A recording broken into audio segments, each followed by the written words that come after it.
l'islam nous a enseigné comment pleurer. Il est important de savoir pleurer, d'avoir des bonnes raisons, des raisons valables pour pleurer. Donc il est important de ne pas pleurnicher. Et ô combien sont les larmes qui ont coulé, non pas par crainte vis-à-vis de notre Seigneur Tabaraka wa Ta'ala, ni même par espérance de la clémence et la miséricorde d'Allah Azza wa Jal, ni même par amour envers Allah Tabaraka wa Ta'ala, mais tout simplement par miséricorde quelquefois, par compassion d'autres fois, par crainte quelquefois aussi, ou sinon par peur, ou sinon tout simplement parce qu'on est rempli de problèmes.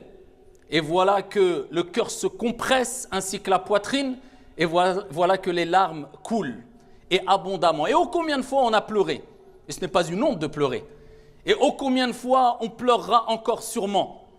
Mais la question qu'il faut se poser, c'est est-ce que je sais vraiment pourquoi il faut pleurer et de quelle manière faut-il pleurer? Peut-être ça pourrait paraître et sembler être une question un peu bête, mais pas du tout, vous allez le voir pourquoi.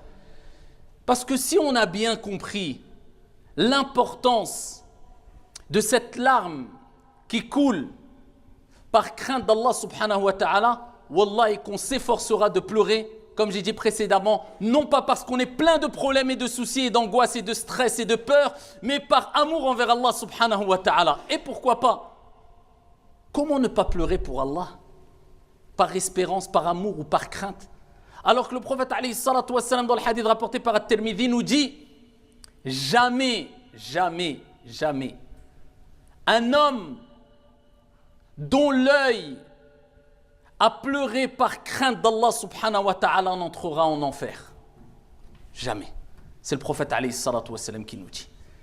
Le prophète il nous rappelle que si tu as pleuré par amour envers Allah, par crainte, par espérance pour Allah, khalisan lillah, exclusivement pour Allah, il n'y a pas de mélange d'intérêts mondains, de problèmes mondains, non, pour Allah exclusivement, eh bien la récompense n'est autre que l'interdiction. L'interdiction non pas du paradis mais de l'enfer. Alhamdulillah. Allahumma ja'alna min ha'ula. Qu'Allah nous compte parmi ceux-là qui pleurent par crainte, par amour, par espérance envers Allah subhanahu wa ta'ala. Ils ont rempli leur cœur de foi, de iman qui a débordé et qui a propulsé cette larme. Et ils ont versé cette larme qui est rare, qui n'a pas de prix. Cette larme que tu ne peux acheter ni avec argent, ni avec des biens de ce bas monde, ni avec... Non, c'est une larme qui vaut très cher et qui est très rare et qui vaut beaucoup auprès d'Allah subhanahu wa ta'ala. Et la récompense est énorme auprès d'Allah subhanahu wa ta'ala.